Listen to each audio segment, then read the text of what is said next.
हर घर में रौनक बरकत ही बरकत है हर पल, कर ले अपनी बख्शिश का इस माह में कुछ सामान।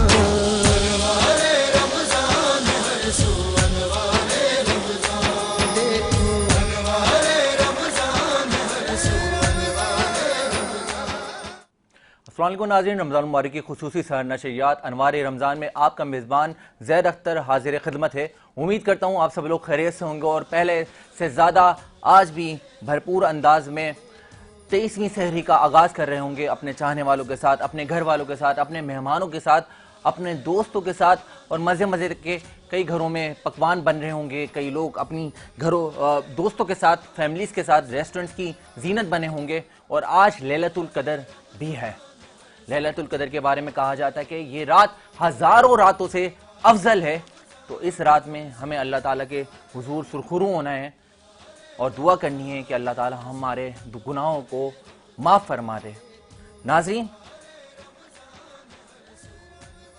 हम कितनी आसानी से रोज़ा रख कर एक दूसरे से नाराज़ हो जाते हैं और ज़रा ज़रा सी बातों पर किसी को धुतकार देते हैं, किसी के लिए भी गुस्सा कर लेते हैं। लेकिन ये रमज़ान मुबारक दर्ज देता है मोहब्बत करने का, एक दूसरे से हमदर्दी करने का। और अगर कोई ख़ास मेहमान आपके घर पर आ जाए तो उसकी मेहमान नवाजी करने का, क्योंकि ये सुन्नत रसूल भी है। और एक दफ़ा का वाक़या है कि वाक़या करबला के बाद हज़रत इमाम ज़ैनुल आबिदीन रहमतुल लिल आलमीन खाना तकसीम फरमा रहे थे। तो इतने में एक शख्स उनको गौर से देखता है और इमाम ज़ैनुल आबिदीन के पास आता है चलकर और कहता है कि हजरत, आप मुझे पहचानते हैं? इमाम ज़ैनुल आबिदीन फरमाते हैं कि हाँ, मैं तुम्हें पहचानता हूं। फिर वो कहता है कि नहीं हजरत, आप मुझे नहीं पहचान पाए। तो इमाम ज़ैनुल आबिदीन उसको और पाबंद कहते हैं कि नहीं अल्लाह के बंदे, मैं तुझे बिल्कुल पहचानता हूं। तुम खाना खाना आए हो, खाना खाओ। लेकिन वो फिर उनसे इसरार करता है आप मुझे नहीं पहचाने। लेकिन वो इमाम फरमाते हैं कि मैं तुम्हें बिल्कुल पहचान गया जब हम एक दफा गुजर रहे थे कैदी बनकर तुम्हारे शहर से, और हम मोहम्मद आले मोहम्मद की आल में से हैं, इस बात का उन सबको इल्म था। तो तुमने हम पर उस टाइम पत्थर बरसाए थे, लेकिन हमें आले मोहम्मद रसूलुल्लाह सल्लल्लाहु ताला अलैहि वसल्लम की सुन्नतें ये बताती हैं, एक तरबियत तुम्हारी थी कि तुमने हम पे उस टाइम जब हम कैदी बन के गुजर रहे थे तुमने हम पे पत्थर बरसाए, और एक तरबियत हमारी है आले मोहम्मद की कि हम उस चीज को दरगुजर फरमाते हैं। वो तुम्हारा सलूक था और ये आले मोहम्मद की आल का सलूक है। इसको कहते हैं तरबियत सलूक।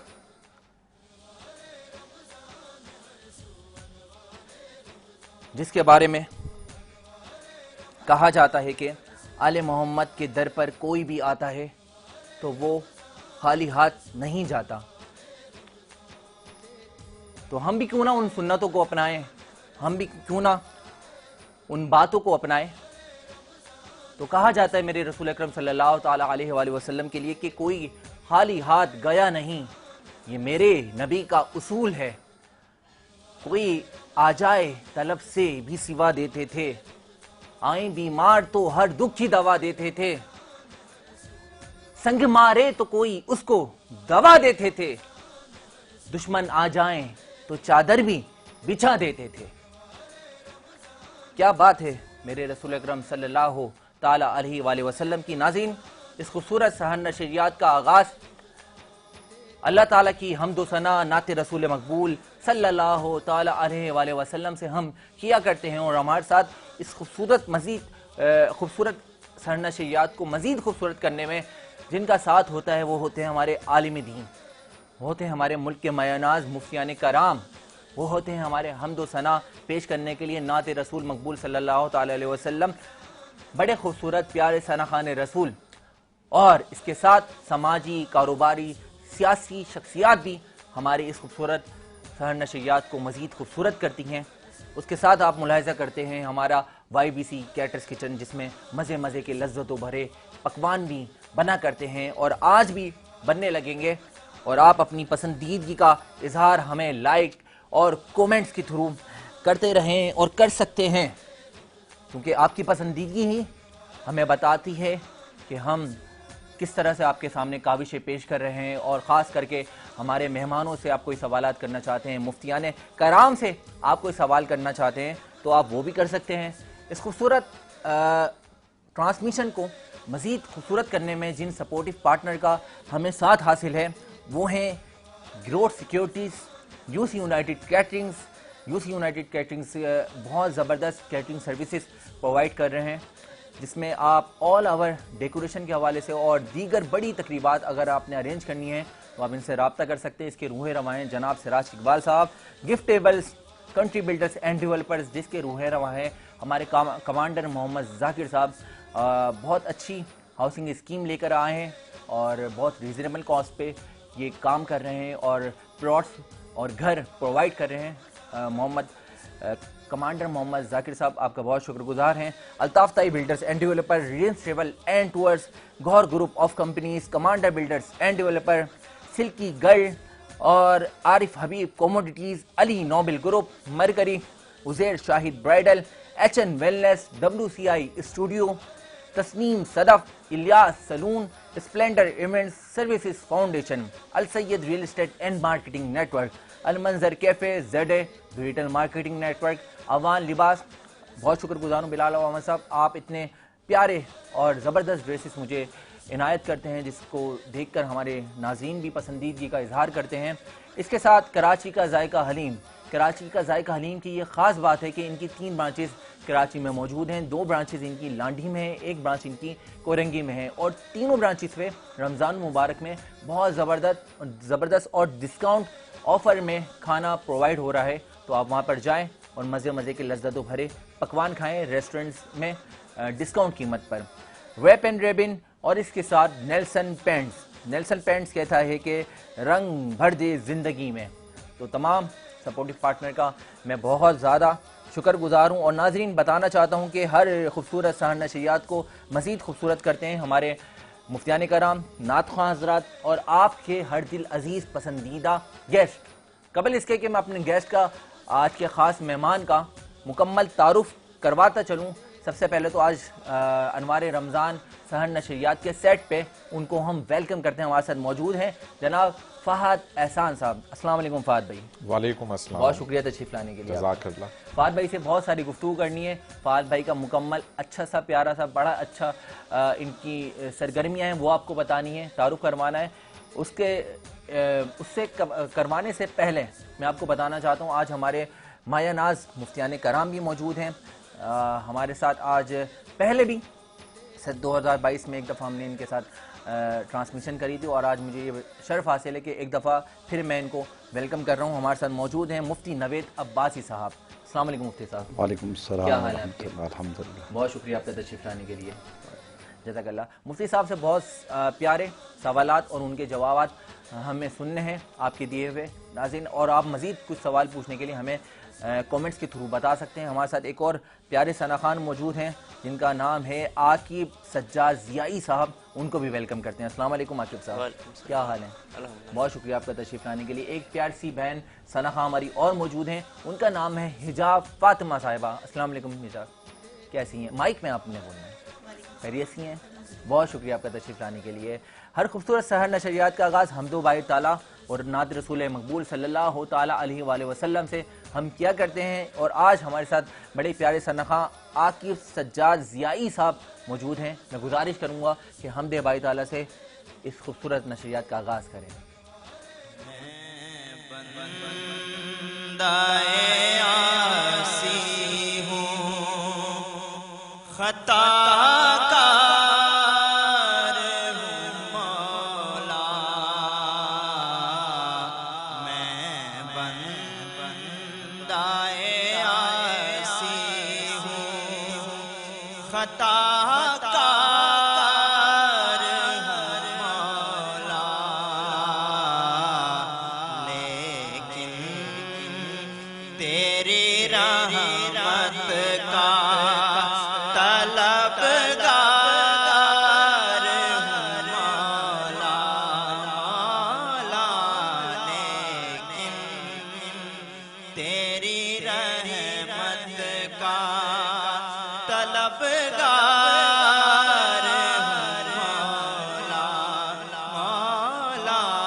मैं बंदे आसी हूँ, खताकार हूँ मौला, लेकिन तेरी रहमत का तलबगार हूँ मौला। क्या खूबसूरत अंदाज में आकिब सज्जाद ज़ियाई साहब नात हमदे बारी ताला का नजराना पेश कर रहे थे। नाज़रीन, खुदा का जिक्र करें, जिक्र मुस्तफ़ा ना करें, हमारे मुँह में हो ऐसी ज़ुबान खुदा ना करे। हमारे साथ प्यारी सी सनहान रसूल मौजूद हैं। मैं चाहूँगा कि नात रसूल मकबूल सल्लल्लाहु ताला अलैहि वसल्लम से मेरी बहन आगाज़ करे। मोहतरमा हिजाब फ़ातिमा साहिबा हमारे साथ मौजूद हैं। बिस्मिल्लाह करें बहन। मदीने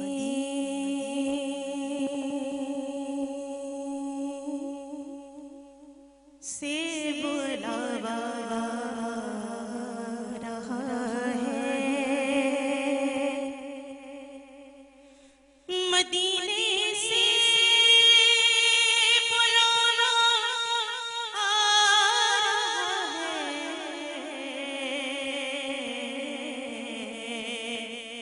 मेरा दिल मुझसे पहले जा रहा है, मेरा दिल मुझसे पहले जा रहा है। मदीने से बुलावा आ रहा है,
रहा है ज़माना, जितना लंगर रहा है। और शबी फुरक़त से दिल घबरा रहा है। मदीना आपका याद आ रहा है। मदीना आपका याद आ रहा है। मदीने से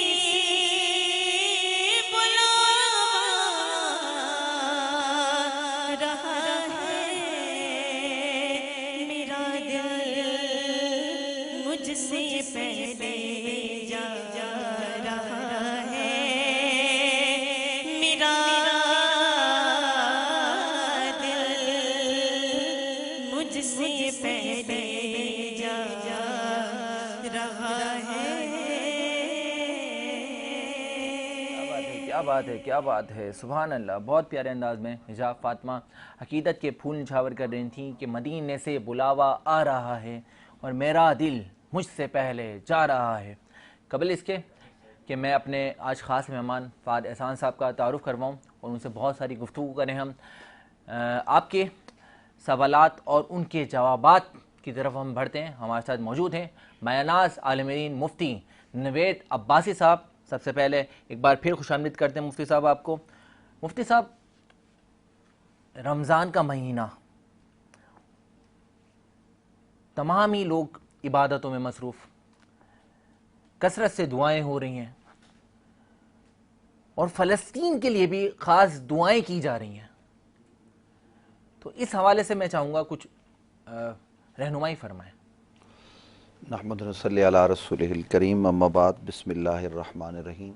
देखिए, आगाज़ कलाम में एक वज़ाहत ज़रूरी है कि आपने बुलाया, शुक्रिया, और याद किया आपने। चूँकि मैं आम तौर पर ख़वातीन के साथ प्रोग्राम करते हैं, हम एंकर्स के साथ, लेकिन चूँकि नात इबादत है, तो हम नात के आदाब हैं, तो हम ख़ातून के साथ, ख़ातून पढ़ती हैं, हमारा फतवा ये है कि ख़ातून को इस तरह नहीं पढ़ना चाहिए चैनल पर, लेकिन वो पढ़ती हों तो हम उससे इज्तिनाब करते हैं। लेकिन आपने मुझे बताया नहीं और फिर मैंने कहा भी, तो वो भी हो गया। खैर चलें, तो अब आपके सवाल की तरफ बढ़ते हैं कि रमज़ानुल मुबारक का ये महीना बरकतों, अज़मतों वाला है, इसमें दुआएं की जाती हैं बेशक, और फिर ये आखिरी जो अशरा है इसमें ज़्यादा से ज़्यादा इबादत करनी चाहिए।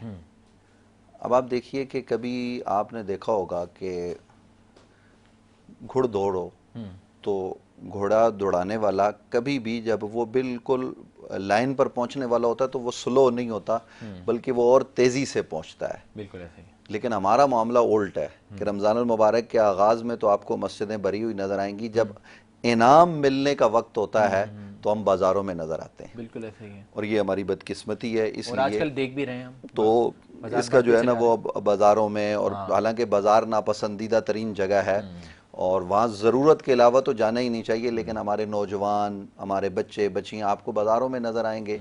तो ये एक बड़ा हमारी कौम का अलमिया है। तो ये इबादत के औकात हैं, ये रात, आज की रात, और फिर ताक रातें तो वैसे लैलतुल क़द्र है। कुरान मजीद फ़ुरक़ान हमीद ने कहा लैलतुल क़द्र खैरुम मिन अल्फ़ि शहर। पहले कहा तुम्हें क्या मालूम कि लैलतुल क़द्र क्या है, और फिर खुद बताया कि वो लैलतुल क़द्र 1000 महीनों से बेहतर है। उसमें फरिश्ते उतरते हैं, रूहुल अमीन उतरते हैं, और इस कदर ज़मीन पर उतरते हैं कि जगह तंग पड़ जाती है। बेइज़्न रब्बिहिम मिन कुल्लि अम्र सलामुन या हत्ता मतलाइल फज्र, तुलुए फज्र तक इसमें सलामती ही सलामती है। जो मांगो जायज़ रब वो अता करता है। लेकिन ये मामला ये है कि दुआ से पहले आपने दवा भी करनी है। दुआ से पहले यानी आप दुआएं मांगते रहें कि या अल्लाह ये दे दे, और वो खाना आप उठा के खाने को तैयार ना हो तो खाना आपके मुंह में नहीं आएगा, उसके लिए आपको हाथ हिलाने पड़ेंगे। जिस जानिब आपने इशारा किया वो बड़ा इस वक्त जो है ना वो उम्मत का नाजुक तरीन मसला है। हर जुम्मे में हर मस्जिद के मौलवी साहब हर बड़ी रात में पूरा पाकिस्तान दुआएं कर रहा है, बल्कि आलम इस्लाम दुआएं कर रहा है अल्लाह फ़लस्तीन को आज़ाद कर दे। अल्लाह ताला फ़लस्तीन को आज़ादी नहीं दे रहा, वहाँ तो और ज़्यादा सख्तियाँ हो रही हैं, वो मजालिम ढाए जा रहे हैं। तो क्या हमारे दुआ मांगने में कोई कमी है? मामला ये नहीं है, मामला ये है कि हम इस्लाम से कट चुके हैं, हमारा ताल्लुक बिल्लाह और ताल्लुक बिर रिसालत कमज़ोर पड़ चुका है। वो 313 थे ना बदर में, तो नबी अकरम सल्लल्लाहु अलैहि वसल्लम जब उनको सामने लाए तो मद्दे मुकाबिल 1000 से ज्यादा थे, लेकिन अल्लाह ने मुसलमानों को फतह अता की। क्यों? क्योंकि नबी अलैहिस्सलाम ने ये कहा कि ये चंद हैं या अल्लाह मैंने तैयार किए हैं, तेरी बारगाह में पेश कर दिए हैं। आज अगर ये शहीद हो गए तो क़यामत तक तेरा नाम लेने वाला कोई बाकी नहीं रहेगा। ये नबी अलैहिस्सलाम ही दुआ कर सकते हैं, कोई और नहीं। लेकिन अल्लाह ने उनको फतह अता की, उनको नुसरत अता की काफिरों पर। ये अल्लाह रब्बुल आलमीन का निजाम है। आप खड़े हो जाएं, आप कलील कसीर को मत देखें। आज उम्मत मुस्लिमा दुआओं में पड़ी हुई है। आम मुसलमान तो बेचारा कर रहा है, लेकिन मुस्लिम हुक्मरान बेहिस्सी की नींद सो रहे हैं। पाकिस्तान से लेकर सऊदिया तक, वहां से लेकर तुर्किया तक, वहां से इंडोनेशिया, मलेशिया, मुसलमानों की 55 रियासतें और उनमें से तकरीबन 15-16 मजबूत तरीन ममालिक, वो सब ख्वाबे खरगोश के मजे ले रहे हैं। फलस्तीन कट रहा है।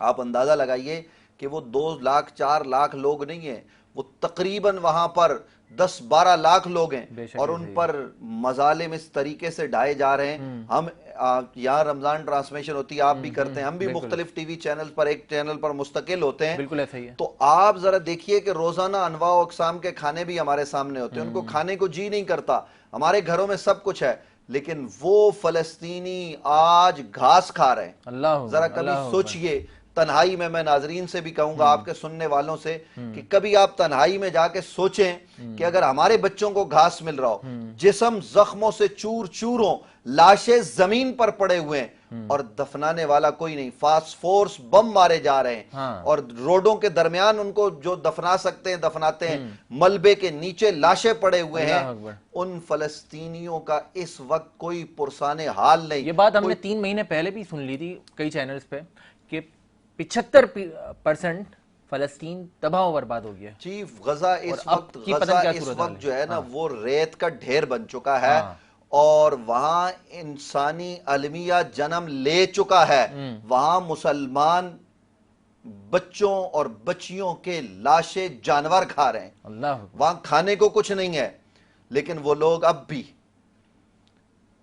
उन टूटे फूटे मकानों पर खड़े होकर अल्लाह अकबर की सदाएं बुलंद कर रहे हैं। सवाल यह है साहब कि मैंने पहले भी कहीं कहा, आज भी कहता हूं, ये बेहिस, बेगैरत, बेशरम, बेहया आलम इस्लाम के हुक्मरान ये कल क्या मुंह दिखाएंगे? इस वक्त इसराइल गाय जमा कर रहा है, लाल रंग की और सुर्ख गाय को जमा करके वो उनको जलाएंगे और उसको अपने ऊपर मलेंगे और वो पाक होंगे और फिर उसके बाद वो मस्जिद अक्सा को गिराने की बातें कर रहे हैं और हम ख्वाबे खरगोश के मजे ले रहे हैं। मैं इस वक्त सवाल, आपने तो माशाल्लाह अच्छा सवाल किया, मुख्तलिफ टीवी चैनल्स पर, मुख्तलिफ जगहों पर हमसे ये पूछा जाता है कि जी क्या आज कोई जिहाद की बात करता हुआ आपको नजर आता है? नबी अकरम ने फरमाया कि मुसलमान का रिस्क तलवार के साए में है। आज हम IMF से, वर्ल्ड बैंक से और इंटरनेशनल ममालिक की इस्टेब्लिशमेंट से कशकोल लेकर भीख मांग रहे हैं। बिल्कुल सही है। अल्लाह ने तो आपका रिस्क तलवार के साए में रखा है। और नबी अलैहिस्सलाम का जो दीन है, हुवल्लज़ी अरसला रसूलहु बिल हुदा व दीनिल हक़ लियुज़हिरहु अलद्दीन कुल्ले, ये गालिब तब आएगा कि जब आपके पास जिहाद होगा। आज हमारे पास भी फोर्स है, पूरे इस्लामी ममालिक के पास भी है, लेकिन वो हमने क्यों रखी हुई है? हमारा एटम बम क्या हम शबे बारात में फाड़ेंगे? वो हमने क्यों रखा हुआ? आज भी अगर मुसलमान, मैं नहीं कहता कि आप जंग जाके करें, एक धमकी लगा दे ना तो इसराइल बाज आ जाएगा। लेकिन सेहोनियत ने इनको अपने पंजे में पकड़ के रखा हुआ है। ये मुसलमान इस वक्त सऊदी हो या ईरानी हो या कोई भी हो, कसे बाशाद या पाकिस्तानी, उनके कान पर जू भी नहीं रेंग नहीं रेंगी, रही। इस वक्त हम ये मुतालबा करते हैं हाँ। कि जनाब आप उठें, और वो सलाउद्दीन अयूबी भी तो कोई आदमी था ना, वो मोहम्मद बिन कासिम भी तो कोई इंसान था, बेशक ऐसा वो ही है। जिसने जाकर स्पेन में कश्तियां जला दी थी, हाँ। वो तारिक बिन जयाद और वो मूसा बिन नुसैर, वो कहां गए वो जज्बे, कहाँ गए और वो कहां गया खालिद बिन वलीद का वो मामला, हाँ। और फिर सबसे बढ़कर अकेला आदमी बदर में 32 काफिरों को, रिवायत बताती है 21, 23, 37 अकेले अली ने मारे। आज हम अपने बच्चों को माएं क्यों नहीं सिखाती? हाँ। आज हम अपने बच्चों को इंडियन एक्ट्रेस और इन सब की चीजें सिखाते बिल्कुल हैं। ऐसे हम ही है। अगर एक काश अपने घरों में हाँ। मौला अली की सीरत पढ़ाएं, हाँ, हाँ, हाँ। सिर्फ मौला अली के नाम पर मचले नहीं नहीं, मचले, बल्कि हाँ। बताएं कि अली क्या है, अली क्या किस है। जुर्रत, किस बहादुरी का हाँ, नाम है, हाँ। नबी अलैहिस्सलाम के सहाबा का क्या अंदाज क्या था। अंदाज तो था। मैं ये समझता हूं कि मुसलमान कामयाब हो जाएंगे, वगरना हम रोते रहेंगे और अल्लाह का अजाब आएगा। हाँ। हम तबाह हो जाएंगे, अल्लाह दूसरी कौम को खड़ा कर देगा। ये अल्लाह की सुन्नत है। बनु अब्बास के जमाने में पूरा बगदाद तबाह हो गया, अल्लाह ने उन्हीं आने वालों को तौफीक दे दी जो वहां आए थे, उनको अल्लाह ने तौफीक दी, वो मुसलमान हो गए और उन्होंने फिर एक खिलाफत उस्मानिया कायम की, बेशक। एक अरसे तक वो कायम रही। तो मुसलमान अगर आज नहीं जागेंगे, अपनी हालत नहीं बदलेंगे, बिल्कुल सही है। तो इनका नामो निशान मिट जाएगा। अल्लाह अकबर। मरना तो हमने वैसे ही है, बिल्कुल वैसे ही है। गैरत की मौत वैसे ही मर रहे जाए हैं। हाँ। तो रमजान में दुआएं करें, हाँ। लेकिन दुआओं के साथ साथ हुक्मरानों को जगाएं। हाँ। ये मेरी, आपकी और पूरी पाकिस्तानी कौम की जिम्मेदारी है कि अगर हमारे हुक्मरान भी सही मानों में जाग जाएं, और कुछ नहीं कर सकते यार, इतना जुल्म ना करो, उन तक इमदाद तो पहुंचा इमदाद, दो। अच्छा, इस बिल्कुल वक्त सही। हमारी तंजीमें, हम खुद यूरोप से राब्ता कर रहे हैं कि वाया इसराइल उन तक खाना पहुंच जाए। आपके मिस्र से लेकर जिन ममालिक के बॉर्डर लगे हुए हैं वो उन्होंने बंद कर दिए हैं, अल्लाह यानी वहां तक हम राशन नहीं पहुंचा पा रहे। तो हम क्या मैं ये समझता हूं, क्या हम अपने आप को मुसलमान कह सकते हैं? अच्छा, अल इमदाद मुस्लिम से- अखुल मुस्लिम हाँ। ला यस्लिम वला युस्लिम का तसव्वुर कहां है? बिल्कुल हम सही। कौन से मुसलमान हैं? मैं तो हैरान हूं, मुझे हैरान तो है। समझ में नहीं आती कि हम जाएं तो जाएं किधर। हैरान कुन बात है, और एक लम्हा फिक्रिया भी है। आपने बात करी इमदाद की। अच्छा, कुछ लोगों का ये भी सवाल आ रहा है, कल तक मेरे पास क्वेश्चंस भी आए हमारे कुछ नाजरीन के, वो क्या है, ये रहे हैं कि इमदाद करना बहुत अच्छी बात है और फ़लस्तीन के लिए तो बेइंतहा प्रायोरिटी भी है, लेकिन वो इमदाद करने में फ़लस्तीन के साथ इतने ज़्यादा मसरूफ़ अमल है, मतलब सब कुछ ही फ़लस्तीन के लिए उन्होंने भेज दिया, और यहाँ पे रहने वाले और यहाँ पे भी मतलब मजबूर हजरात हैं, गरीब हैं, गुरबा हैं, जो मुश्किलात का शिकार हैं, तो उनके लिए उन्होंने कोई मदद नहीं करी, और अब जाके वो उम्रे की अदायगियों पर पूरे काफ़िले बना कर जा रहे हैं। तो उन हजरात के मतलब ये समझ ले कि तनकीद करी इस बात के लिए, तो ये बात क्या देखिए, सही है? मसला असल में ये हाँ, है कि इस वक्त उम्मत मुस्लिमा पर फर्ज है हाँ। फलस्तीनियों की मदद करना, लेकिन कैसे? वाय सवाल ये है कि मदद पहुंचेगी कैसे, पहुंचाएगा कौन, आपके पास जराए क्या है? क्या आपकी मदद जो आपने की है वो मिस्र में ही पड़ी रहे? इस वक्त मुस्लिम तंजीमें, हम उनको जानते हैं, वो इस वक्त तुर्की पहुंचे हुए हैं, और वहां से वो यूरोपीय ममालिक जो गैर मुस्लिम है, गैर मुस्लिम है, बल्कि बाज यहूदियों को उन्होंने इन्वॉल्व किया। यहूदी भी दो तरह के जी। हैं, एक सेहोनी यहूदी और एक आम यहूदी हैं। बिल्कुल सही तो हमें आम यहूदियों से गिला नहीं है, ये जो सेहोनियत है ना, ये सेहोनी इज्म, ये इतना खतरनाक है कि ये तो मज़ाहिब आलम के लिए खतरा है, सिर्फ इस्लाम के लिए नहीं, तमाम मज़ाहिब के लिए। तो ये जो सेहोनी यहूदी हैं, हाँ। ये दहशतगर्द हैं, ये इंसान दुश्मन है, ये आलम इस्लाम का अमन तबाह नहीं करना चाहते, बल्कि आलमी तनाजुर में पूरी दुनिया को तबाह करने के दर पे हैं ये सियोनी। तो बाकी यहूदी भी, उनसे भी रवाबित हो रहे हैं कि किसी तरीके से वहां पर वो इंसान जो भूख से मर रहे हैं उन तक किसी ना किसी तरीके से राशन पहुंचाया जाए। बाकी आपने कहा उम्रा ये वो, आजकल तो जनाब उम्रे भी वो बन गए, आपका क्लिप बन जाएगा और फिर आपको जवाब देना पड़ेगा। खैर कोई बात नहीं, सोशल मीडिया पर भी चलेगा। मैं ये बता दूं कि आजकल उम्रा किसका नाम है? ये इबादत का नाम है। आप फ्रॉड, मिलावट, 2 नंबरी करके और अपने बच्चों समेत आप जाते हैं वहां पर, और उम्रा भी आजकल क्या है जनाब, हाई फाई उम्रा, बिजनेस क्लास उम्रा, आम उम्रा, क्या है? वहां तो आजिज़ी और इनकिसारी से वहां पेश होना चाहिए। बेशक ऐसे ही। वहां तो बड़े बड़े लोग हाजिर हुए हाँ। और उन्होंने अपनी नमूदो नुमाइश नहीं की। वहां तो वो कहते हैं कि इस दर पर पलकों से झाड़ू लगाया जाए हाँ, तो ये छोटी वो भी बात कम है। है। तो यहाँ वहां तो जनाब तस्वीरबाजी हो रही है, बिल्कुल सही वहां है। तो सेल्फियां ली जा रही हैं, वहां तो वीडियोस बनाई जा रही हैं, उन मुकद्दस मकामात की भी बेहुरमती एक तरह से की जा रही है। वहां पर सबसे महंगे तरीन होटल्स पे रुकना। देखिए वो तो चले, अगर किसी को अल्लाह ने दिया है वो रुके, हाँ, लेकिन उस मुकद्दस मकाम की तौहीन कर रहे हैं। फिर उम्रा जिंदगी में आप पर क्या हर मर्तबा ही लाजिम है, जरूरी है? आप वो पैसे अगर अल्लाह ने आपको दिए तो आप फलस्तीन के लिए देना, ये हमने नहीं, हमारे उलमा ने मुत्तफिका तौर पर मीटिंग में कहा कि आप जो नफली इबादात है, नफली उम्रा है, यानी आप सदका खैरात जो नफली तौर पर करते हैं उनको आप छोड़ दें यहां पर और सब के सब फलस्तीन के लिए करें। आप जो एक हज कर चुके हैं, दूसरे हज का इरादा रखते हैं, तो वो भी माल आप फलस्तीन के लिए प्रॉपर चैनल से पहुंचाएं। तो जब हम ये चीजें करेंगे तो निजाम आगे बढ़ेगा।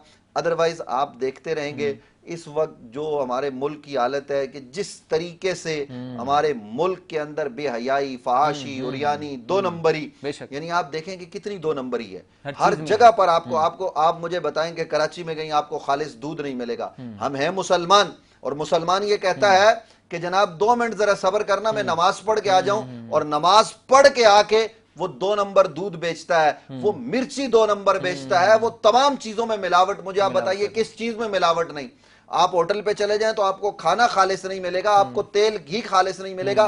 ये हमारा रवैया अपने पड़ोस के मुसलमान भाई के साथ है।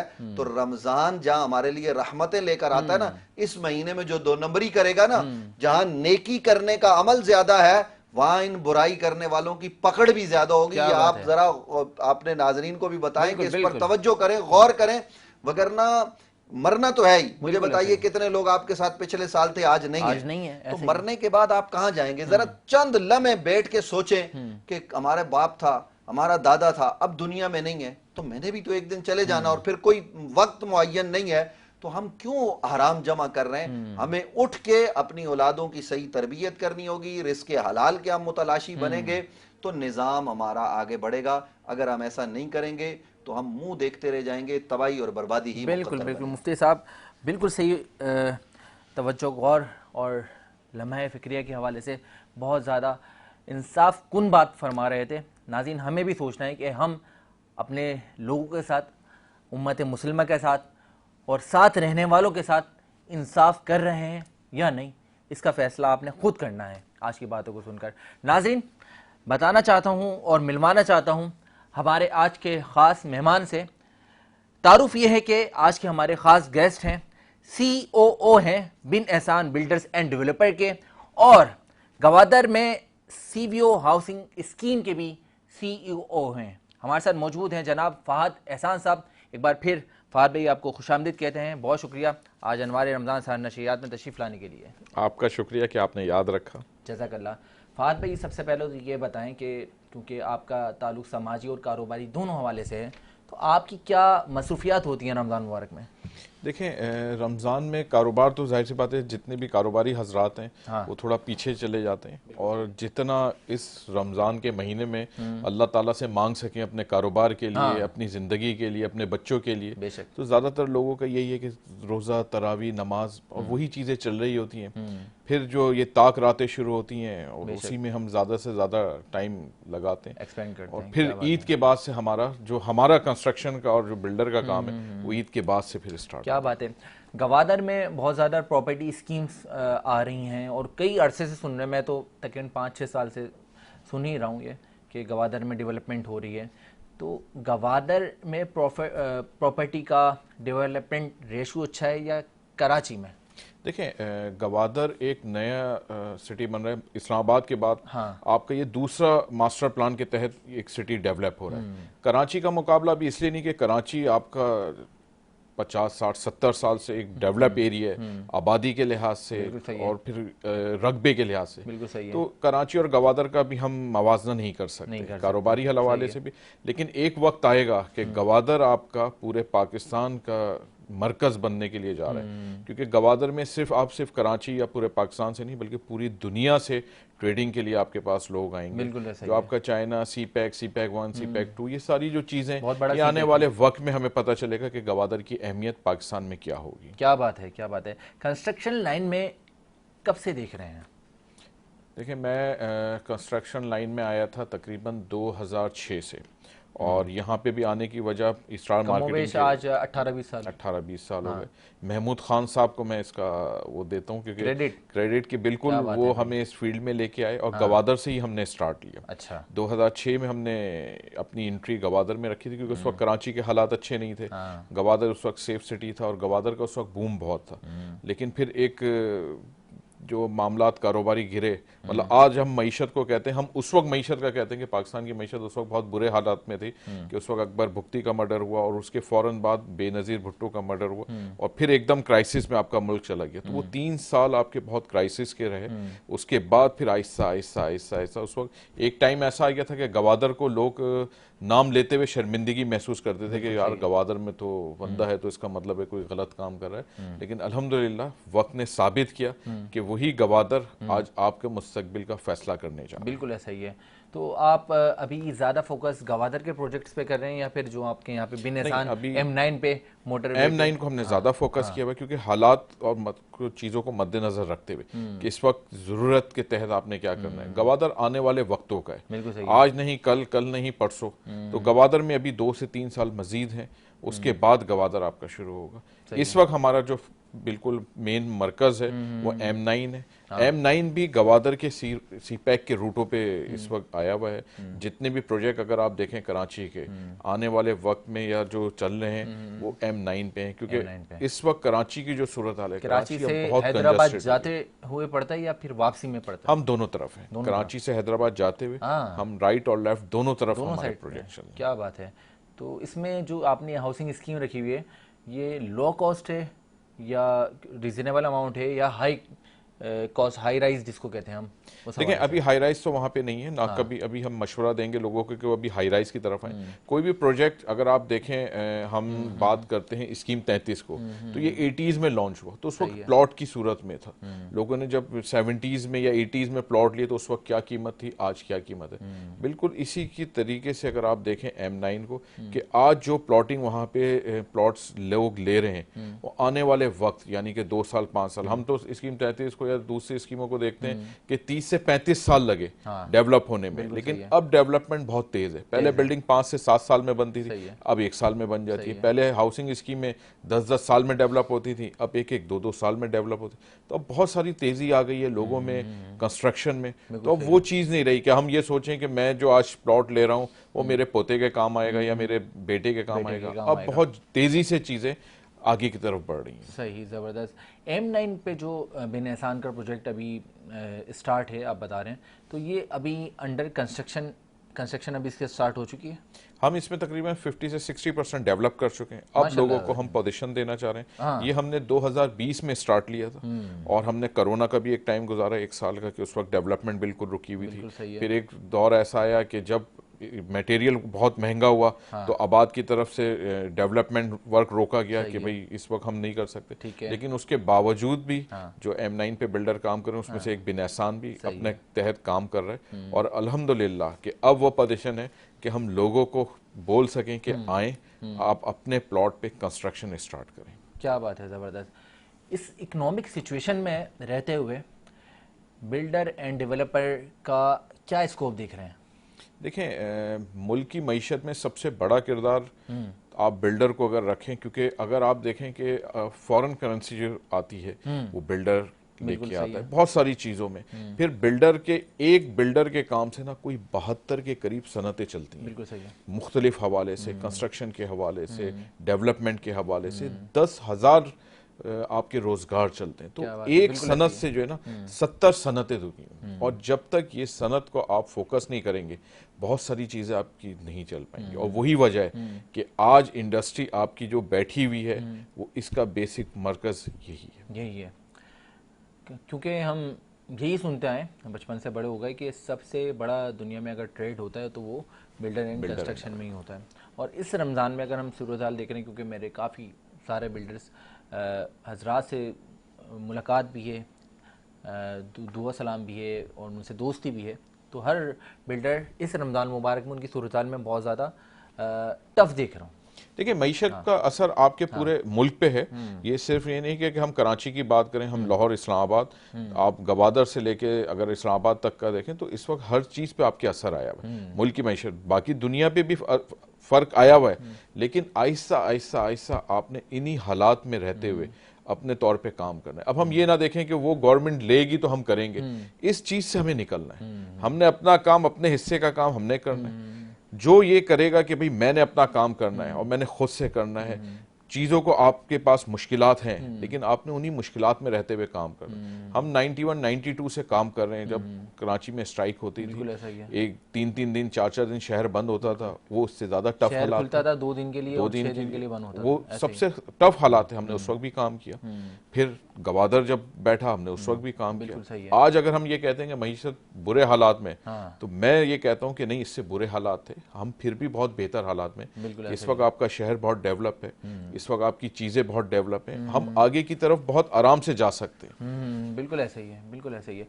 तो फहद भाई, मुझे बताएंगे कुछ रमज़ान में आपने कोई स्पेशल स्कीम ऑफर करी है M9 प्रोजेक्ट के हवाले से बिन एहसान के? जी, इस वक्त जो है तकरीबन 60 से 40% हमने स्कीमें, जैसे अभी बचत बाजार हमने लगाया था एक्सपो सेंटर में, 3 दिन का हमारा बचत बाजार था। उसमें मतलब बचत बाजार में प्रोडक्ट जो थी वो आपकी ये प्लॉट्स की बिन एहसान ग्रीन सिटी फेज़ 1 था, और उसमें 12 लाख का प्लॉट जो था हमने 9,90,000 रुपये में दिया, और जो 12 लाख के कुछ प्लॉट थे वो हमने 7,90,000 रुपये में दिए। जो हमारी ये 27 शब तक जो है ये हमारी स्कीम जारी है कि जो लोग आए इससे फ़ायदा उठा सके। क्योंकि देखें हर दुनिया में अगर आप देखें तो जो लोग अपने त्यौहार बना रहे होते हैं वो 60 से 40% डिस्काउंट देते हैं। हमारे यहाँ भी रमज़ान में ऐसा नहीं है कि लोग सिर्फ लूटने में लगे हों, बहुत सारी चीज़ों पे आप देखें तो बचत बाजार दे रहे होते हैं, कोई कंस्ट्रक्शन दे रहे होते हैं, तो चीज़ें चल रही होती हैं और लोग उससे फ़ायदा उठा रहे होते हैं। बिल्कुल ऐसा ही है। बहुत बहुत प्यारी बात की, और भाई बहुत अच्छी स्कीम्स और डिस्काउंट रेट्स के साथ, और बहुत रिलायबल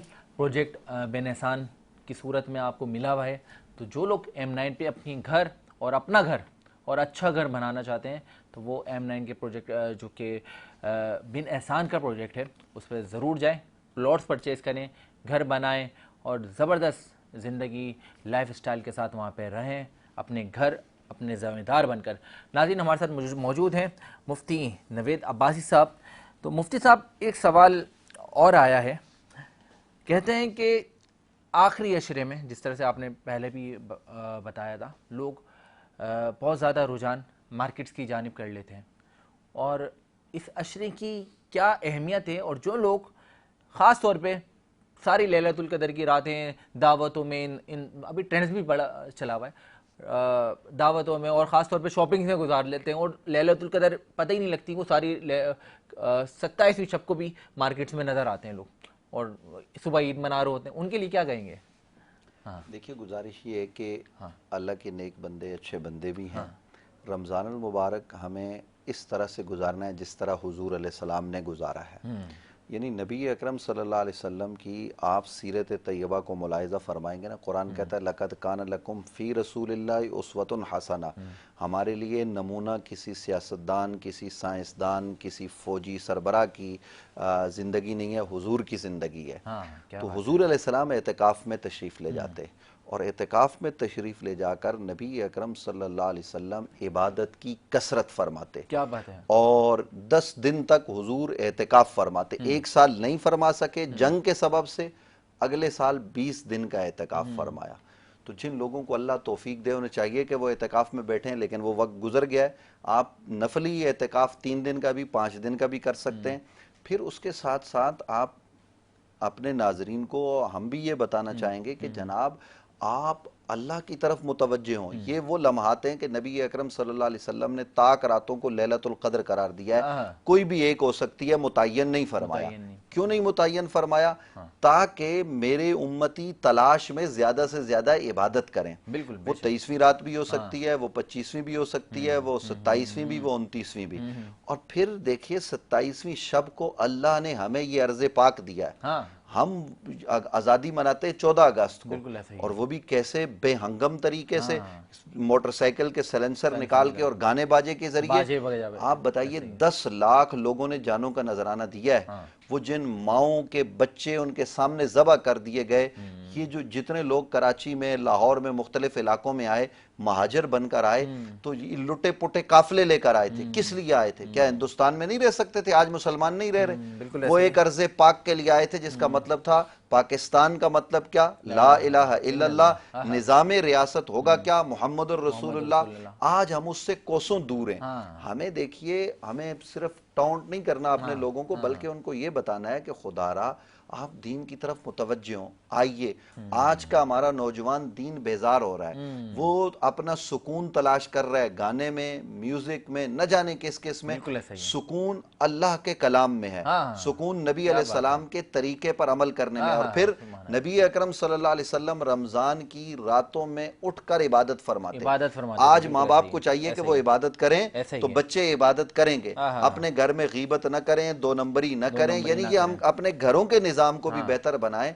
और उसके साथ साथ जैसे इन्होंने बताया कि अपना फाद भाई ने हमें कि जनाब हम अच्छा काम कर रहे हैं, तो जो अच्छा काम कर रहा है उसको हम अप्रिशिएट करते हैं, बहुत सारे लोग करते हैं। लेकिन मिन हैसुल कौम, यानी अक्सरियत का जब आप बात करते हैं ना, तो वो कुल के माने में हो जाती है। 95% लोग आज क्या कर रहे हैं? अभी आपने गाड़ी भेजी हमें बुलाने के लिए, तो हमने देखा कि तारिक रोड पे बेहंगम नौजवान घूम रहे हैं, बिल्कुल ऐसे। और हम भी रश में फंसे थोड़ी देर के लिए। तो ये क्या है भाई? आप फजूल क्यों जाते हैं? अगर आपको वाकईतन कोई चीज जरूरत है, तो आप उसका एहतमाम तो रमजान से पहले भी कर सकते हैं। आपको मतलब जरूरी अमर है तो आप जाएं। हम ये नहीं कहते कि कारोबार ना करें, तिजारत करना ये नबी की सुन्नत है, लेकिन तिजारत उसूल, कवायद और जवाबित के मुताबिक। मैं एक बात आपकी इजाजत से करना चाहता हूं कि देखिए, हमारे यहाँ सुबह दुकानें कराची में कितने बजे खुलती हैं? रोना हम रोते हैं कि बिजली नहीं है, इलेक्ट्रिसिटी की कमी है, ये है, वो है।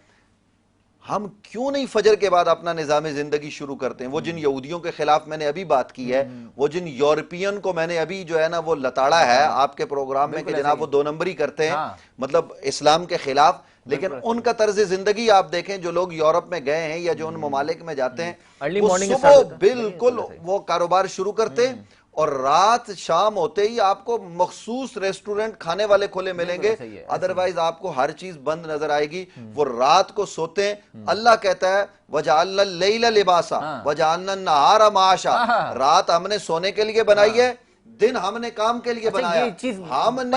हमने दिन को सोने वाला बना लिया है।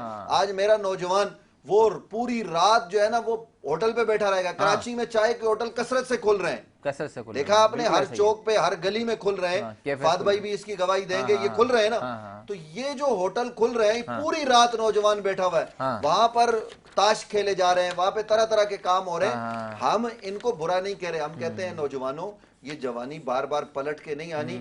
कल ये बुजुर्ग जवान थे और कल आप भी बुजुर्ग हो जाओगे आने वाले कल में। तो इस जवानी को अल्लाह के काम में लगा दो, अल्लाह के मखलूक की मदद करो। पाकिस्तान की अक्सरियती आबादी नौजवानों पर मुश्तमिल है। ये नौजवान अगर खड़े हो जाए ना, तो ये कल कौम के मेमार हैं। लेकिन हम कौम के इन मेमारों को कहां पर जाया कर रहे हैं? हमें चाहिए ये कि मैं हुकूमत से भी मुतालबा करता हूँ, वो हुकूमत सिंध हो या मरकजी हुकूमत। हमने कहा भी मुख्तलिफ फोरम पर, मीटिंग्स में भी, कि खुदारा इस जानिब तवज्जो करें। अगर आपने बिजली बचानी है, आपने निजाम चलाना है, तो देखिए दिन को दुकान में पंखा चलेगा, लेकिन रात को वो एयर कंडीशन पंखे के साथ साथ 50 लाइट भी चलेगी। इसलिए हमें चाहिए ये कि रमजान हो या गैर रमजान, आप लोगों को दिन में बाजार की तरफ लाएं ताकि वो अपनी जरूरत की चीज खरीद के घर चले जाएं।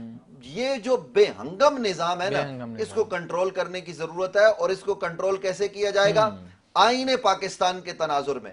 मैं ये नहीं कहता कि जनाब हम आपके ऊपर कोई चीज मुसल्लत करते हैं, कानून पाकिस्तान को पेशे नजर रखें। वो क्या कहता है, उसके तनाजुर में आप चीजों को दुरुस्त करें, आपका मुल्क दुरुस्त हो जाएगा। और अगर दुरुस्त नहीं करेंगे, आज मैं हुक्मरानों को मुतनब्बे करना चाहता हूं कि अगर आप दुरुस्त नहीं करेंगे, आप रोना रोते रहेंगे कि जनाब हमारा निजाम माश ठीक नहीं है। ये बता रहे हैं कि जनाब हमने 1990 से सुना, बुजुर्ग बताते हैं कि जब अयूब का दौर था ना, एहतजाज शुरू हुआ, तो चंद पैसों पर मुश्तमिल जो है ना वो चीनी किलो थी, थोड़ी सी महंगी हुई तो एहतजाज हो गया कि ये निजाम माश ठीक नहीं है। हमने 1960 में हमने जापान को कर्जा दिया है। हाँ। आज हम पूरी दुनिया के मकरूज हैं। वजह बिल्कुल क्या ऐसे, है? क्या वजह है? हमसे बाद में आजाद होने वाले ममालिक वो खड़े हो गए। चाइना आप उसको देख हाँ, लें, हाँ। ये इसराइल बदबख्त, ये हमसे बाद में आजाद हम हुआ। ममालिक को और कर्जा जो दिया हमारे करते थे। साथ बिल्कुल आजाद ठीक है। हुआ हाँ, इंडिया, हाँ। उसकी सूरत हाल देख लें और सब छोड़ें।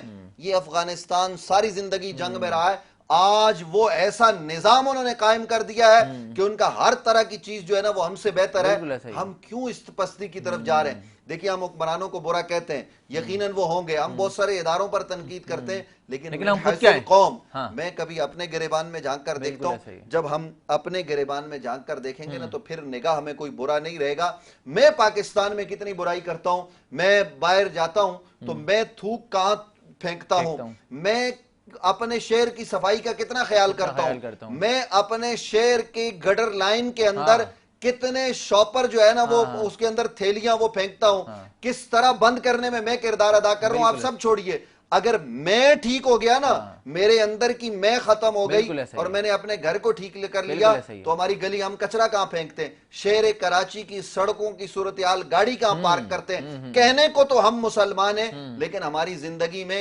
इस्लाम का वो जो अमली तसव्वुर है वो आपको नजर नहीं आएगा। सहाबा किराम रिदवानुल्लाह ताला अलैहिम अजमईन ने क्या किया? उन्होंने एक निजाम कायम किया। उस निजाम को आज यूरोप ने अपना लिया है। उस निजाम पर अमेरिका अमल पैरा है। हमने उस निजाम को पसे पुश डाल दिया है। वो इकबाल ने कहा था ना कि मैं यूरोप गया तो किसी ने पूछा क्या देखा आपने? उन्होंने कहा यूरोप में मैंने क्या देखा? इस्लाम के निजाम को नाफिज होते हुए देखा है, लेकिन देखे मैंने काफिर, काफिरों के मुल्क में इस्लाम का निजाम देखा। पाकिस्तान में मैंने इस्लाम देखा, लेकिन निजाम कुफर का देखा है। तो हम अगर कुफर के पीछे लगे रहेंगे तो फिर किस तरफ बढ़ेंगे? इसलिए चाहिए ये कि हम अमलन इस्लाम के साथ जुड़ जाएं। तो मैं समझता हूँ क्या बात है भाई, बहुत खूबसूरत रहनुमाई फरमाई इस्लामी हवाले से, बहुत सवालात के बेइंतहा खूबसूरत अंदाज में और अच्छे अंदाज में और रहनुमाई फरमा रहे थे। हमारे मुफ्ती नवेद अब्बासी साहब हमारे साथ मौजूद थे। मुफ्ती साहब बहुत शुक्रिया तशरीफ़ लाने के लिए और इतनी खूबसूरत रहनुमाई करने के लिए। नाज़रीन, हमारे साथ आकिब सज्जाद ज़ियाई साहब मौजूद थे, बहुत खूबसूरत अंदाज में हमदे बारी ताला का नजराना पेश कर रहे थे। आपका भी बहुत शुक्रिया। नाज़रीन, हमारे साथ जनाब फ़ाद एहसान साहब, CEO बिन एहसान and developers, builders and developer के और ख़ास तौर पर गवादर CVO हाउसिंग स्कीम के मौजूद रहेंगे। आप देख सकेंगे मज़ीद काविशें और बहुत ज़बरदस्त सा सेगमेंट जो कि है YBC कैटर्स किचन। उसमें आज हमारे साथ शेफ़ क्या बना रही हैं और क्या पकने लगा है, उसके जानने के लिए ख़वातीन और मेरे भाई तमाम मज़ाद हमारी स्क्रीन्स के साथ जुड़े रहें। मिलते हैं एक मुख्तसर से ब्रेक के बाद।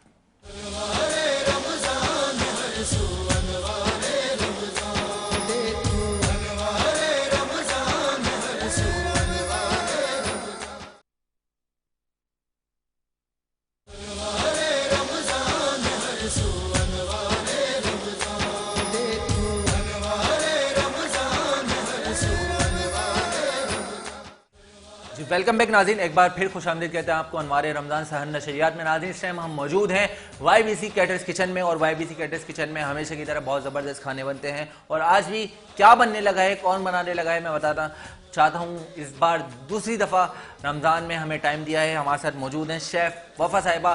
शेफ़ को वेलकम करते हैं, खुशामदीद कहते हैं। शेफ़ अस्सलाम वालेकुम, क्या हाल है आपके? अल्लाह का शुक्र, आप कैसे हैं? अल्हम्दुलिल्लाह। हमारे साथ मौजूद हैं आज फ़ाहद भाई जो कि CEO हैं बिन एहसान बिल्डर्स एंड डेवलपर के।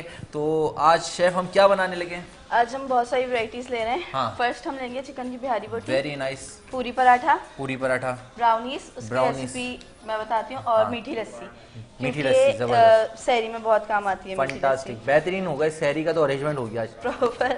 हाँ। अब सबसे पहले हम इस पे आएंगे क्योंकि ये इसका पूरा नाम क्या है? बिहारी बोटी, चिकन बिहारी बोटी। वाह भाई वाह, बिहारी बोटी ये बिहार की जात है, कह सकते हैं। सिर्फ नाम दिया हुआ है जस्ट बिकॉज ये बहुत स्पाइसी होती है ना, तो इसलिए इसको बिहारी बोटी। बात भाई, आपने बिहारी कबाब खाए होंगे? जी बिल्कुल, बिहारी और काफी मशहूर है ये बिहारी बोटी, और खास तौर पे लोग जाते हैं बिहारी बोटी खाने। बिल्कुल ऐसा ही है।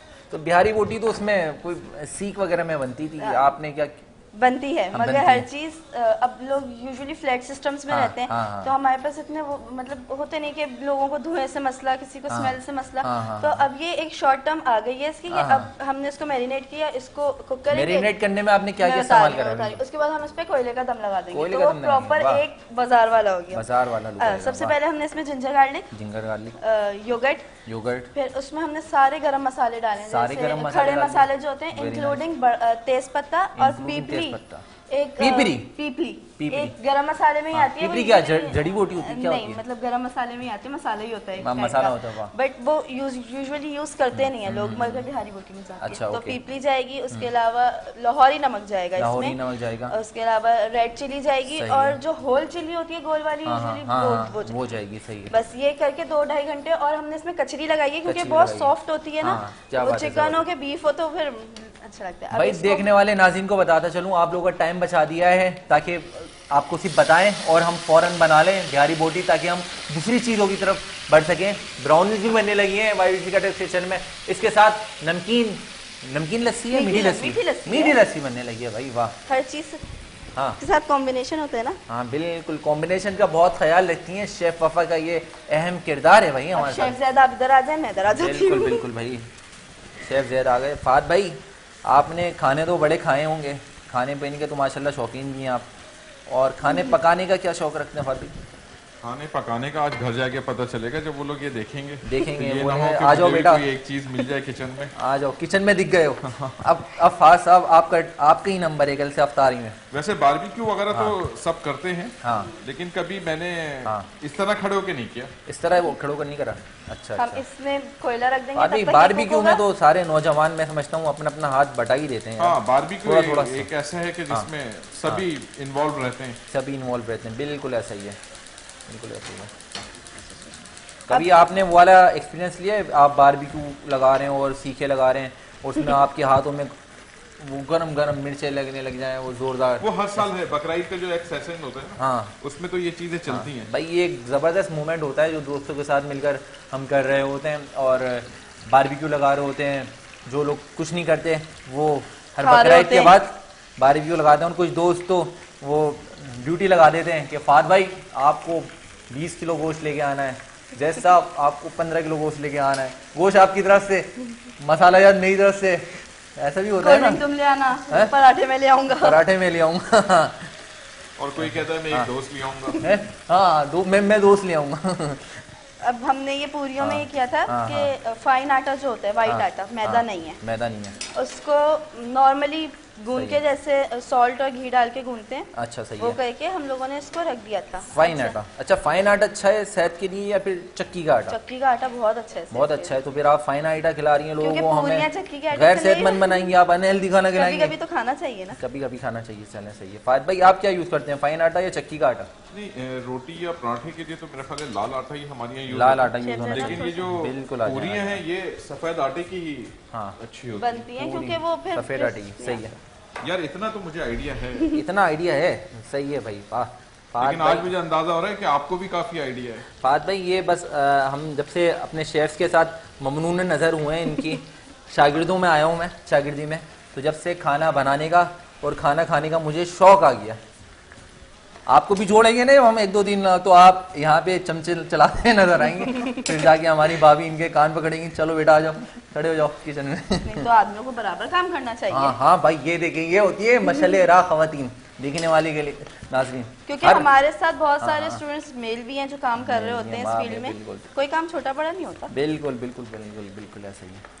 बहुत अच्छे मर्द होते हैं जो खवातीन के साथ काम कर रहे होते हैं इस इंडस्ट्री में, उनको आप बिल्कुल अलग से ही पाएंगे फात भाई। बहुत अल्लाह ताला की खूबसूरत मखलूक हैं, मर्द हजरात शरीफ लोग हैं, बहुत ज़्यादा शरीफ, और वो ज़्यादा शरीफ हैं जो ख़वातीन का हाथ बटाते हैं और किचन में काम करते हैं।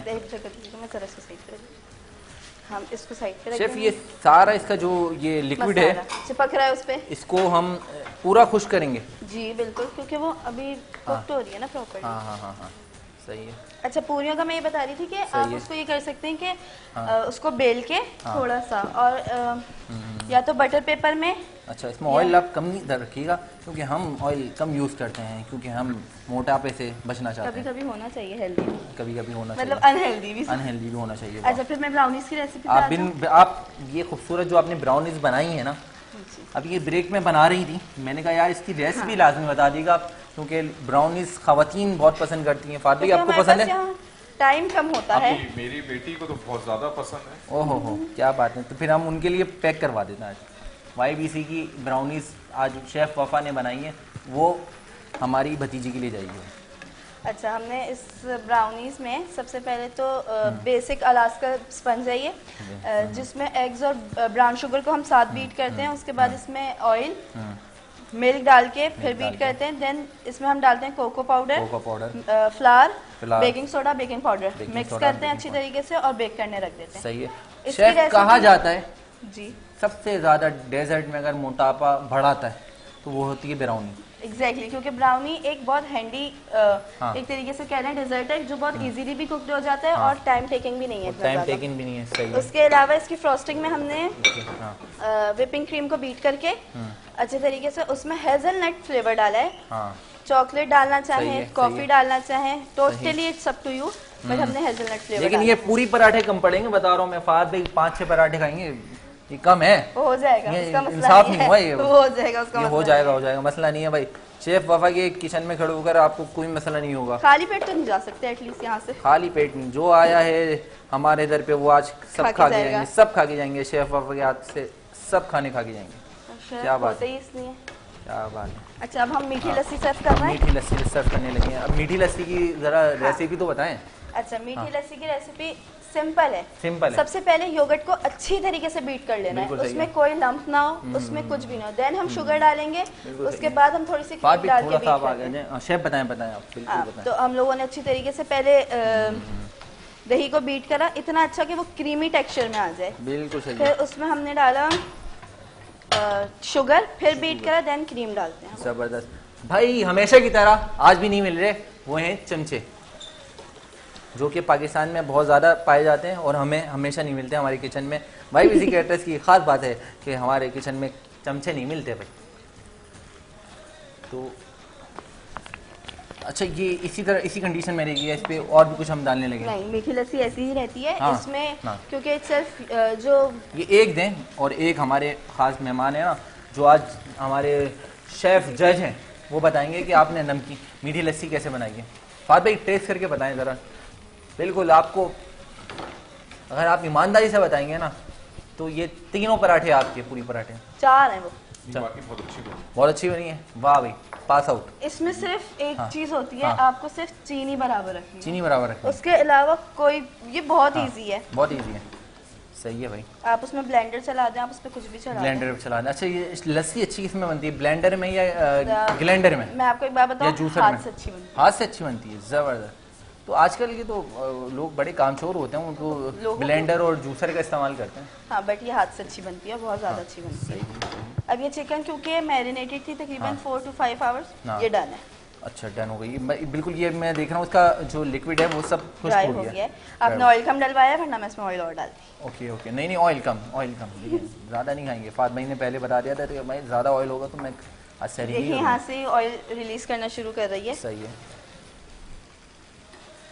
और अब हम इसका जो ये कोयल है वो इसके ऊपर रखेंगे, डायरेक्ट इसके ऊपर रखेंगे, उस पर थोड़ा सा ऑयल डालेंगे और उस पर ढक देंगे। फिर इसको बंद कर देंगे। जी, सही, ताकि वो थोड़ा सा फिर फुल मतलब बारबेक्यू का टेस्ट आ जाएगा, क्योंकि वो जब तक धुएं का और कोयले का टेस्ट नहीं होता ना, बिहारी बोटी हो गई या कोई सी भी खास तौर पे टिक्का बोटी हो गई, कितनी सॉफ्ट थी, हाँ, ये टूटना शुरू हो गई है बिकॉज हमने इसमें कचरी लगाई थी और हमें इसको चाहिए था कि हम इसको इतना सॉफ्ट करें। वाह भाई, वेरी नाइस। नाज़रीन, मैं बताता चलूँ, इस खूबसूरत सहर नशियात को मजीद खूबसूरत करते हैं हमारे साथ जुड़े हुए ब्रांड, जिनका नाम है grow securities, US united caterings, giftable, country builders and developer, Altaf Tai builders and developer, रीन्स travel and tours, Gauhar group of companies, commander builders and developer, और इसके साथ silky girl, Arif Habib commodities, Ali noble group, Mercury, Uzair Shahid bridal, HN wellness, WCI studio, Tasneem Sadaf, Ilyas salon, splendour event services foundation,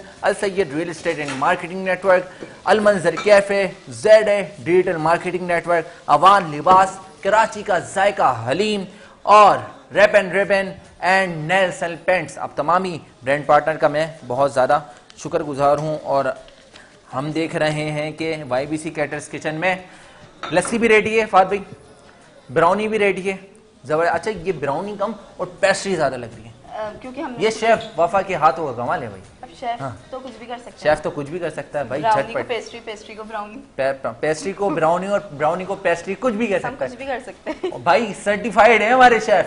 अच्छा आपने कौन कौन से diplomas वगैरह लिए ये भी हमारे नाज़रीन को मैंने 15 मंथ्स culinary डिप्लोमा फ्रॉम स्किल्सटन्स, हाँ 12 months baking diploma Baking from diploma। स्किल्सटन्स, वाह भाई वाह, जबरदस्त 6 जबरदस्त months baking diploma from Kotham. जबरदस्त, वाह भाई वाह, वेरी नाइस।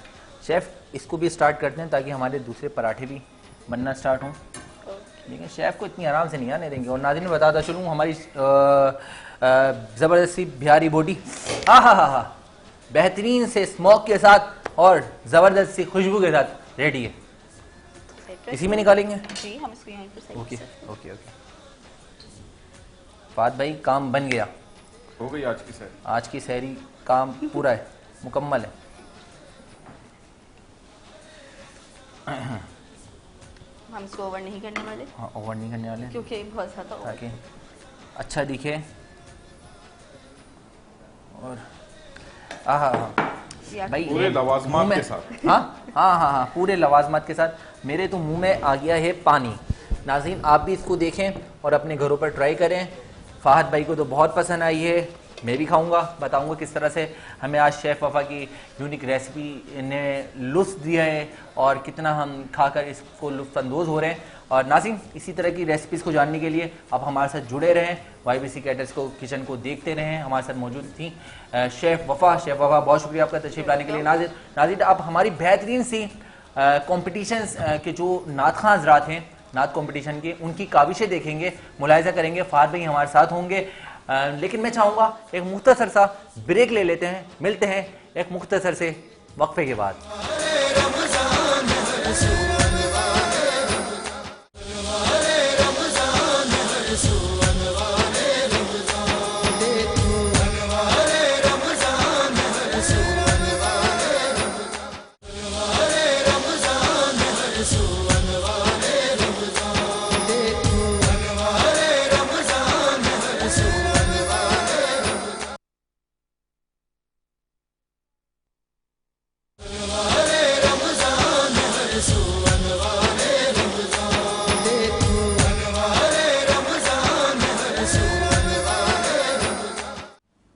वेलकम बैक नाज़रीन, एक बार फिर खुशामदीद कहते हैं आपको अनवार रमज़ान सहार नशरियात में। नाज़रीन इस टाइम हमारे साथ मौजूद हैं आज के हमारे ख़ास गेस्ट CEO बिन एहसान बिल्डर्स एंड डेवलपर और इसके अलावा CEO CVO housing scheme Gwadar जनाब फ़ाहद एहसान साहब, जो कि आज हमारे मुकाबला नात के जज भी हैं। और इसके साथ हमारे साथ मज़ीद जजेस भी मौजूद हैं जिनका ताल्लुक़ महफ़िल नात और महकमा नात ख़्वानी से है।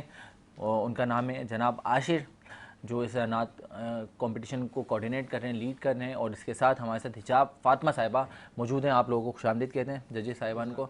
नाज़रीन हमारे साथ अब मौजूद होंगे हमारे कंपटीशन के प्यारे से भाई बहन हैं, और कौन कहाँ से ताल्लुक़ रखता है, किस तरह से तैयारी के साथ आया है, वो हमारे जजेस की बाज़मानी के क्या तैयारी थी, क्या काविशें पेश करी थी, वो आप सुन सकेंगे, जान सकेंगे। अब मैं चाहता हूँ कि मिलवाऊँ आपको आज के पहले पार्टिसिपेंट से। कौन है, क्या नाम है, कहाँ से ताल्लुक़ रखते हैं, जानते हैं। अस्सलाम वालेकुम भाई। वालेकुम अस्सलाम। क्या हाल है आपके? अल्हम्दुलिल्लाह, आप सुनाएं। अल्हम्दुलिल्लाह। क्या नाम है आपका? मोहम्मद अम्मार। मोहम्मद अम्मार। जी। कहाँ से तशरीफ़ लाएँ? गुलशन हदीद से। गुलशन हदीद से तशरीफ़ लाएँ, क्या बात है, बिस्मिल्लाह करें। मैं के बेवक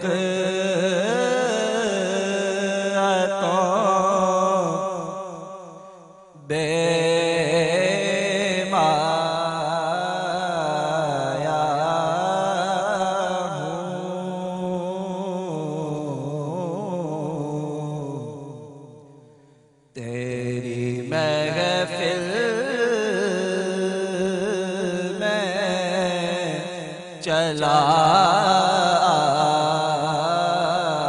आया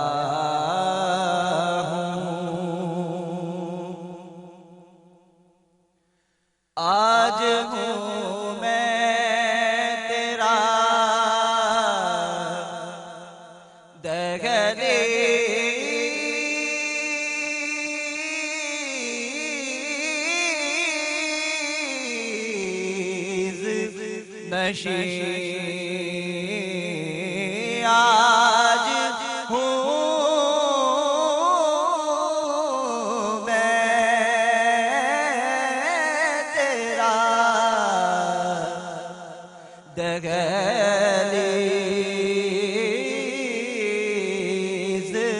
नशी आज मैं ऐश का हम पाया हूँ तेरी महफ़िल में चला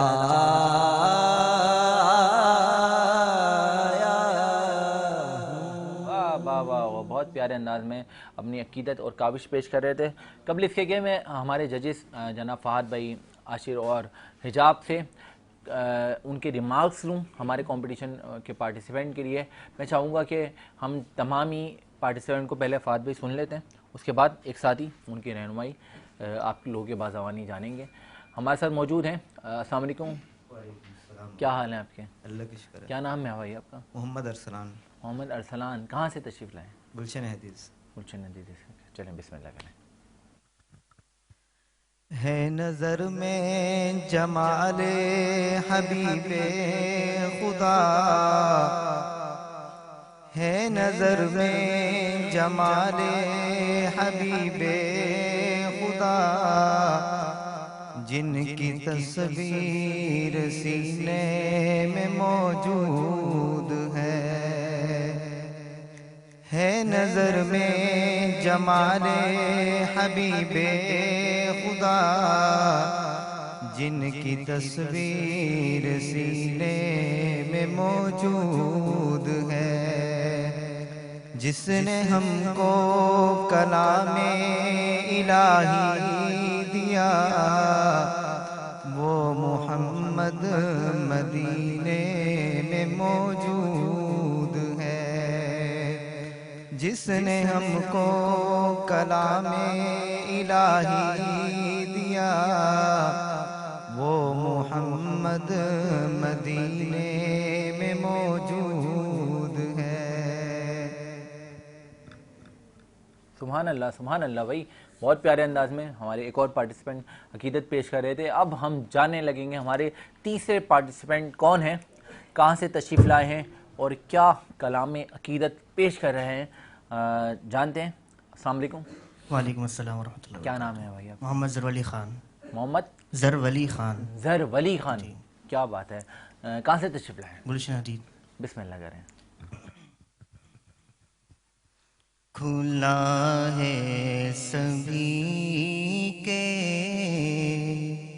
लिए बाबे रहमत,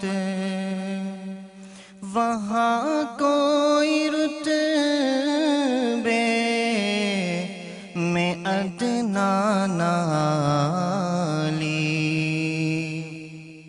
मुरादों से दामन नहीं कोई खाली, कतारे लगाए खड़े हैं सवाली, मैं पहले जब मदीने गया था, तो थी दिल की हालत तड़प जाने वाली, वो दरबार सच मुझे मेरे सामने था, अभी तक तस्वुर था जिसका ख़याली, खुला है सभी के लिए बाबे रहमत। हाँ, सुभान अल्लाह भाई, बहुत प्यारे अंदाज में एक और पार्टिसिपेंट अपनी अकीदत पेश कर रहे थे, और अब मैं चाहूँगा कि हमारे साथ चौथे पार्टिसिपेंट जो मौजूद हैं उनका नाम जानें और जानते हैं कि कहाँ से ताल्लुक़ रखते हैं। अस्सलाम वालेकुम भाई। वालेकुम अस्सलाम। क्या हाल है आपके? अल्हम्दुलिल्लाह। कहाँ से तशरीफ़ लाएँ? गुलशन हदीद से। क्या बात है, आज सारे बच्चे भाई आशिर साहब गुलशन हदीद से तशरीफ़ लाएँ। गुलशन हदीद में मुझे लग रहा है फ़ात भाई बहुत ज़बरदस्त टैलेंट है भाई। हाफिज़ ज़ीशान अब्बासी, क्या बात है, बिस्मिल्लाह करें।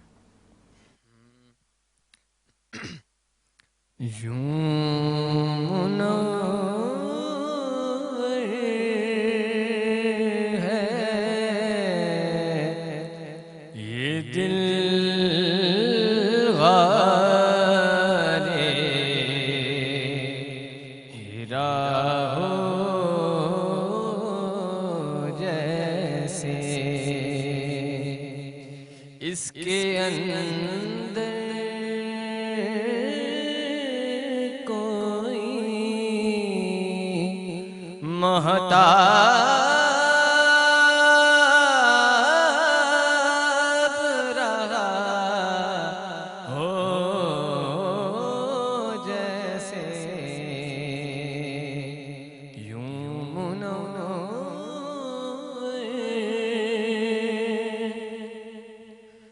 दिल आवारा को बेसाख्ता आया है करार। दिल आवारा को बेसाख्ता आया है करार। चंद घड़ियां तेरी सोहबत में रहा हो जैसे, इसके अंदर कोई महताब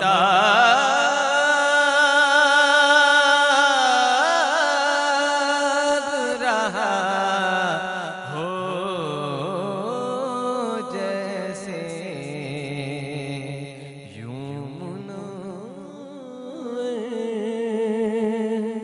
प्यारे अंदाज, माशाल्लाह अकीदत के फूल निछावर कर रहे थे। और हमारे साथ आखिरी पार्टिसिपेंट, पाँचवें पार्टिसिपेंट हमारे साथ मौजूद हैं। उसके बाद हम आएंगे हमारे जजिस की जानिब, जो कि फ़ाद एहसान साहब हमारे ख़ास मेहमान हैं, बताएंगे रहनुमाई और हमारे नात खां साहब बाकायदा रहनुमाई फरमाएंगे। अस्सलाम वालेकुम भाई, अस्सलाम। क्या हाल है? अल्हम्दुलिल्लाह। कहाँ से तशरीफ़ लाए? गुलशन हदीद। क्या नाम है आपका? मोहम्मद मुजम्मिल। मोहम्मद मुजम्मिल, बिस्मिल्लाह करें। चमक तुझसे पाते हैं सब पाने वाले, चमक तुझसे पाते हैं सब पाने वाले। मेरा दिल भी चमका दे चमकाने वाले, बरसता नहीं देख कर अब्र रहमत, बरसता नहीं बरसता नहीं देख कर अब्र रहमत, बदों पर भी बरसा दे बरसाने वाले, पदों पर भी बरसा दे बरसाने वाले। चमक तुझसे पाते हैं सब पाने वाले।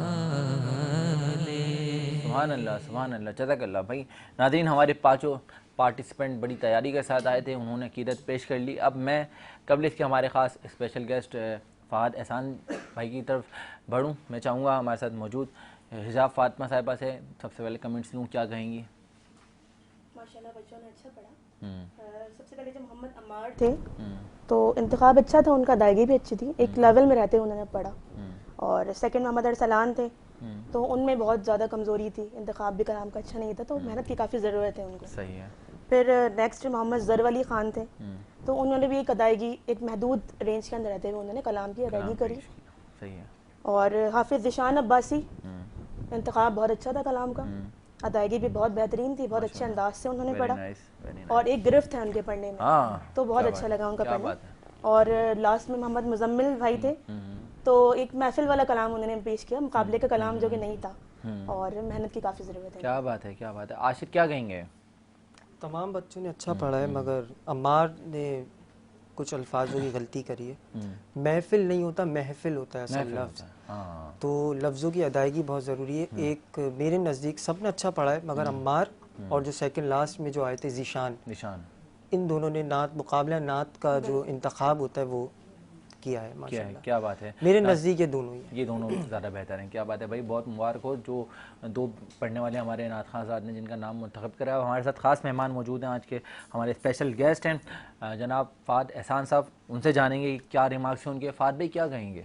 देखिए वही बात है कि जो अल्फाज होते हैं ना, कि जितने क्लियर हों, आपके कानों में आए, आपको वो पता चले कि किस क्या अदायगी आप कर रहे हैं, क्या आपने नात का इंतखाब किया। तो मेरी नज़दीक सबसे अच्छी जो पढ़ी ज़ीशान अब्बासी ने, बहुत अच्छा उन्होंने कलमात अदा किए। क्या बात है। उसके बाद ज़रव अली ख़ान जो उन्होंने काफ़ी अच्छे दिए, और बाकी जो अरसलान है उन्होंने थोड़ा मुख्तसर पढ़ा। वही बात कि उनको थोड़ा सा भी है कि वो थोड़ी गुंजाइश है अभी उनमें। बिल्कुल ऐसे ही अम्मार में गुंजाइश है कि ये अभी थोड़ी सी मेहनत करें तो ये दोबारा उसी रिदम में आ जाएंगे जैसे बाकी पासिपेट ने पढ़ा। बिल्कुल ऐसे ही। बाकी जो सबसे लास्ट में से मुजम्मिल, उनके में भी थोड़ी सी गुंजाइश है, लेकिन इंशाल्लाह वो भी कवर कर जाएंगे। और हर एक ने अच्छी अच्छी अदायगी के साथ एक अच्छा मुनफरिद कलाम पढ़ा, कोशिश करी अच्छे से अच्छा अदा करने की। क्या बात है। फ़ाहद भाई हमारे साथ मौजूद है पूरी ट्रांसमिशन में, आज हमारे स्पेशल गेस्ट भी हैं। और ख़ास अगर मैं तारुफ बताता चलूँ, बिन एहसान ग्रुप के, बिन एहसान बिल्डर्स एंड डेवलपर, और इसके साथ गवादर सीवीओ फ्रंट के अगर बात करूँ बताऊँ तो सीवीओ हाउसिंग स्कीम के COO भी हैं, हमारे साथ मौजूद रहे जनाब फ़ाहद एहसान भाई। फ़ाहद भाई आखिर में इख्तितामी सहर की जानिब हम बढ़ने लगे हैं, तो मैं चाहूँगा हमारे देखने वाले नाजरीन को कोई ख़ास मैसेज, कोई पैगाम दें। देखिए आज बड़ी अच्छी आपके यहाँ हाफिज़ साहब ने बहुत अच्छे कलमात अदा किए। बिल्कुल। और वही बात है कि रमज़ान इस वक्त आखिरी लम्हात में है, और हम इस वक्त जो चीज़ गंवा रहे हैं उसको हट के हम अल्लाह ताला से हासिल करें। यही पैगाम है कि लोग जो अपना टाइम ज़ाया कर रहे हैं, हम चंद सातें जो हमारी रह गई हैं उसको ज़्यादा से ज़्यादा अपनाएं और अल्लाह से मांगें, और अल्लाह से ही मांगते हैं और अल्लाह ही देने वाला है। बेशक बेशक, क्या बात है। फ़ाहद भाई बहुत शुक्रिया आपका तशरीफ़ लाने के लिए, और आज अनवार रमज़ान सरनशियात को मज़ीद खूबसूरत करने के लिए हमारे तमाम मेहमानों का मैं शुक्रगुज़ार हूँ। नाज़रीन, इख्तिताम में ये बताना चाहूँगा कि सिदरतुल मुंतहा क्या है, जिसके बारे में हम बचपन से सुनते हैं और हर इंसान ही सुनता होगा कि सिदरतुल मुंतहा क्या है। सिदरा है, सिदरक एक अरबी में बेरी है, और बेरी के दरख्त को कहते हैं अल-मुंतहा। अल-मुंतहा यानी आखिरी हद। और वो आखिरी हद क्या है? बेरी का दरख्त वो आखिरी मकाम है जो मखलूकात की हद से, इससे आगे हज़रत जिब्राइल भी नहीं जा पाते थे। सिदरतुल मुंतहा एक अजीम दरख्त है, इसकी जड़ें छठे आसमान में और ऊंचाइयां सातवें आसमान से भी बुलंद हैं।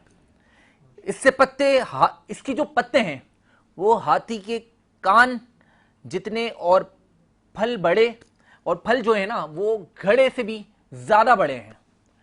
इससे सुनहरी तितलियां और बहुत खूबसूरत सी चीजें इस पर मंडलाया करती हैं। ये दरख्त जन्नत से बाहर है, और रसूल अकरम सल्लल्लाहु ताला अलैहि वसल्लम ने हज़रत जिब्राइल को इस पर दूसरी बार देखा था, जबकि रसूल अकरम सल्लल्लाहु अलैहि वसल्लम ने हज़रत जिब्राइल को पहली मर्तबा अपनी असल सूरत में मक्का मुकर्रमा में मकाम इजियात पर देखा था। नाज़रीन, ये है सिरतुल मुंतहा की हकीकत। इसी काविश, इसी कोशिश, इसी ख़ास मेहमानों की जो खूबसूरती है उसको फिर से एक दफ़ा पेश करेंगे कल 24वीं सहरी के आगाज़ में। बहुत सारी चीज़ें हमें जानने को मिलेंगी, बहुत सारी चीज़ें आपको भी सीखने को मिलेंगी। मेरा और आपका साथ इख्तिताम रमज़ान तक जुड़ा रहेगा, बल्कि ईद शो तक जुड़ा रहेगा। कल इंशाल्लाह फिर से मुलाहिज़ा कर पाएंगे आप हमें हमारी नई काविशों के साथ, नए मेहमानों के साथ। इस बात, इस ख्याल और इस इजहार के साथ अपने मेज़बान ज़ैद अख्तर को दीजिए इजाज़त कि अपना और अपने चाहने वालों का बहुत ख्याल रखना है। अल्लाह हाफिज़ व निगहबान।